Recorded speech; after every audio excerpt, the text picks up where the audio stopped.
for our fourth given, solve for the quadratic equation. We have here the r squared equals negative 8r plus 65. So, before we solve this, kailangan gawin muna natin siya into standard equation. Ano po ba yung standard quadratic? Standard quadratic equation. So, that is in the form of ax squared plus bx plus c is equal to 0. So, gagawin natin siyang into this form. Okay? Yung may second degree is nasa unahan. So, eto, kung makikita natin yung r squared, yung may second degree is nandito na sa first term. So, remain natin siya as is sa first term. So, r squared. Next, susunod is yung may degree 1 na variable. Diba? X ay degree 1 lang to. Hanap tayo ng r na degree 1 or yung wala kang makikitang exponent. So, that is 8r. So, kung mapapansin nyo, we have here negative 8r. When transposed to the other side of the equal sign, it will be positive 8r. Transpose natin dito eh. And then, for the last term, we have here c for the constant. Kung saan, ito yung wala kang makikita na variable na kasama. So, that is 65 here. Positive 65. Again, when transposed to the other side of the equal sign, magiging negative. And then, saka pa lang natin isusulat yung equals and then equal to 0. Equate natin sa 0. So, kamukha na to, no? And then, using the quadratic formula,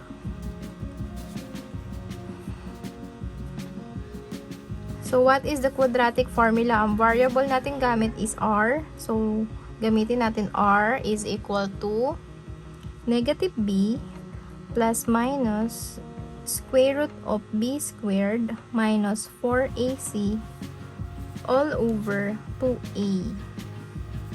Again, saan natin makukuha yung a na yan, b and c? Here. Makukuha natin yan dito sa given natin. Since nakamuka na siya ng standard quadratic equation, so here, where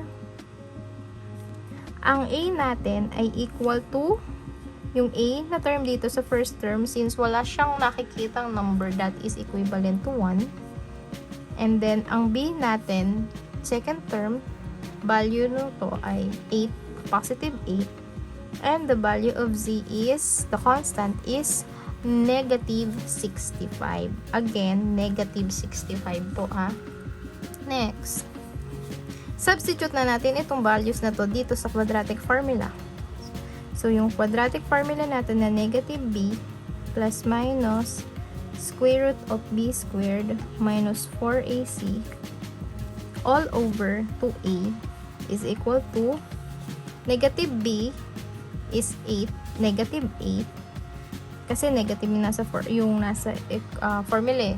So, negative, retain natin siya, yung value ng b na 8 plus minus square root of b squared or 8 squared minus 4 times a. What is a? 1 times c.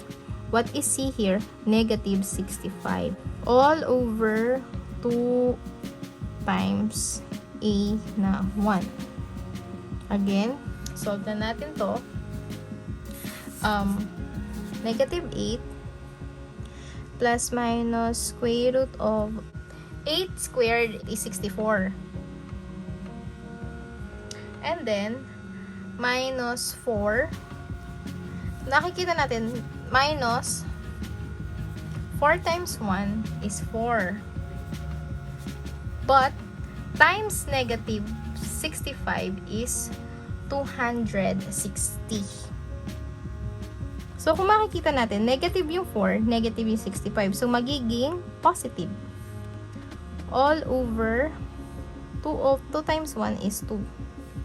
And then, negative 8 plus minus square root of 64 plus 260 is 324 all over 2. So, negative 8 plus minus, what is square root of 324? That is 18 over 2. So, we have here two cases. Magkakaroon tayo ng two cases kasi nga, we have here positive plus minus 18. So, for the case 1, equals negative 8, let's assume na the sign of 18 is positive first over 2. So, negative 8 plus 18 is positive 10 over 2. So, that is positive 5. 10 over 2 is 5. So, R is 5 here for case 1. And then, for our case 2, let's assume that the sign of 18 is negative. So, negative 8 minus 18 over 2 is equal to 18 plus 8 is 26 over 2. Negative 26 over 2. Then, 26 divided by 2 is negative 13. So, that is the second value of R. So, the value of R is 5 or negative 13.